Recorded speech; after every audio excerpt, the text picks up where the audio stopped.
My name is Abraham Makinde.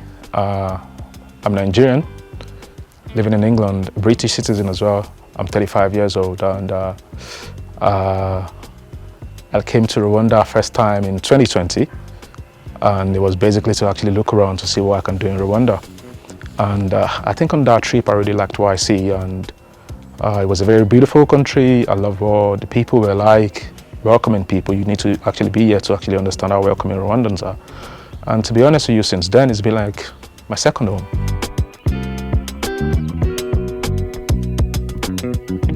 My company is called Delman & Co. Limited, and what we do is we build affordable housing, eco-friendly housing actually, with red clay bricks, and also we are actually into the manufacturing of red clay bricks and other building materials. And I think the inspiration for the company started when I thought there was a need for me to move back to the motherland. Initially, I thought I was probably going to be moving back to Nigeria, but due to some reasons, I decided to check some other African countries.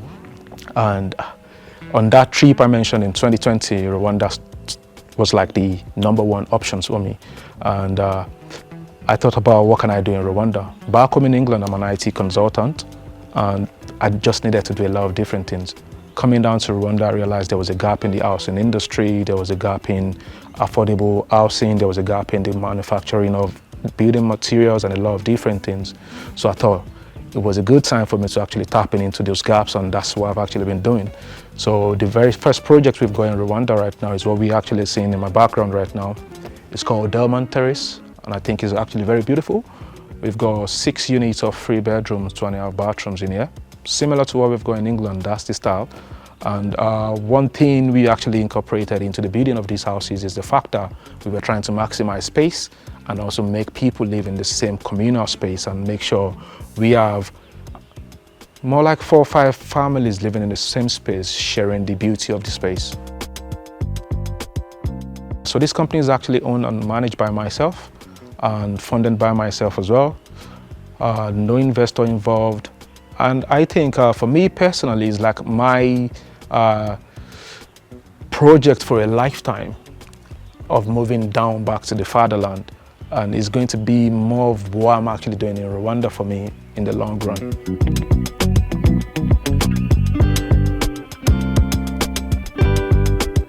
The context of affordable housing, and using the word affordable housing, is got a lot of plus and minus to it in the Rwandan context. So affordable housing.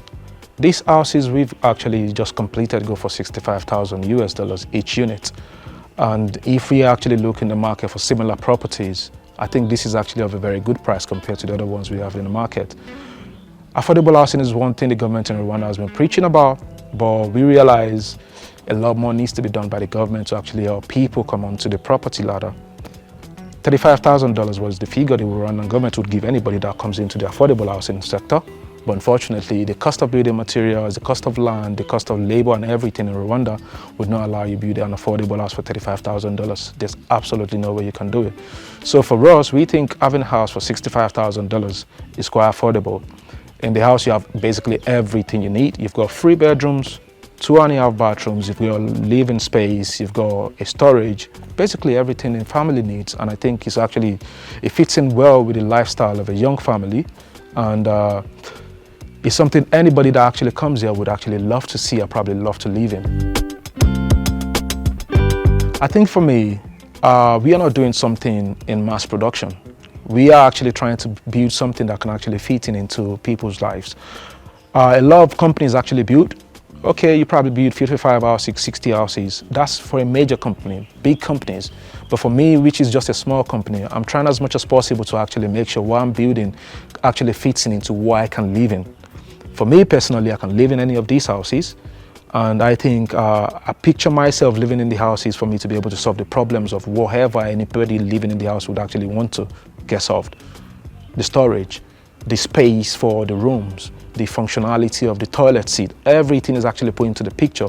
I think that's something I'm doing differently that maybe, and also one thing again, mass production of houses I mentioned initially, we've got just 6 units in here. We are trying as much as possible to reduce the numbers because of the cultural differences of what Rwanda is like. Rwandans don't like to actually live in the midst of a lot of people. So if we have reduced numbers of people in the same space, I think that's another different thing compared to what other major developers are building in town, whereby you have 58 houses all built together. And that means you have to be sharing the whole space with 58 families. But in our space now, you'll probably be only sharing with 6 families, which is quite decent.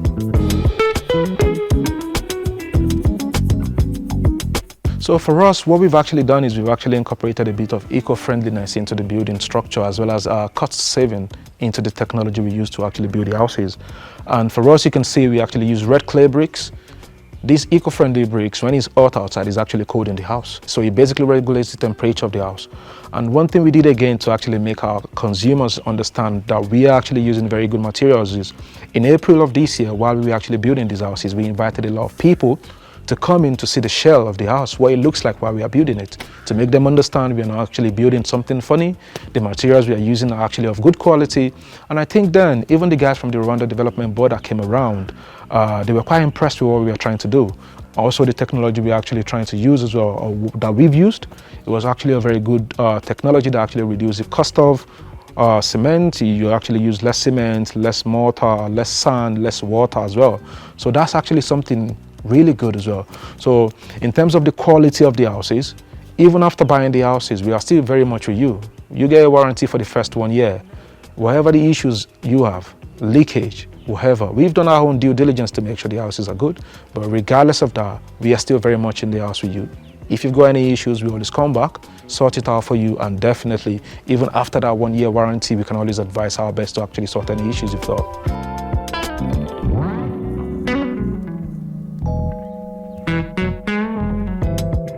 I think one assurance is the fact that I'm actually very much around. You're not dealing with a big business, you're dealing with an individual that owns a business. That actually gives a personal touch to you, the house buying process. You're not just like a file number to me. You're like my friend, you're like my client, you're like my brother.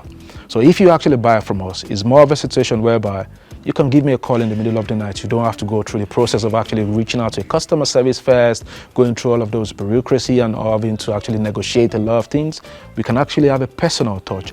And having a personal touch with your end consumer actually gives you not just a friendship, it also makes the process of selling the houses, living in the houses, managing the property as well easier, because everybody involved in the sale process would actually be able to actually become friends in the process of reselling the house. It's not more like you're dealing with a figure. For example, if you buy from a very big developer now, you're just going to be a case number to them. And once your case file is actually closed, then that's closed. If you want to come back to actually get more update about maybe any issues you've got snag in the house, then you have to go through the process of the customer service. But for me, it's quite different. You will be able to actually reach out to me or anybody in my team directly, and we are always on ground to actually come sort things out. Even if it's actually going to be maybe late in the night, I'm always around to sort that things out for you. Yeah. The number one challenge we've had is the cost of building materials, how fast things change. You go to the market today to buy something, it's $10. Next day, it's $12. You probably wait and be like, maybe it's going to come down. 3 days later, it's $15. That's the number one challenge we had. The impact of COVID on business as well has actually reduced the purchasing power of the consumers that probably want to buy houses. A lot of people had a lot of challenges during COVID. And I guess right now you're just recovering and trying to save up some funds for them to actually do bigger things or probably family things they probably want to do for themselves. Those are some of the challenges we've had. And in terms of the building structure itself and the landscape of the country, Rwanda is a very hilly country.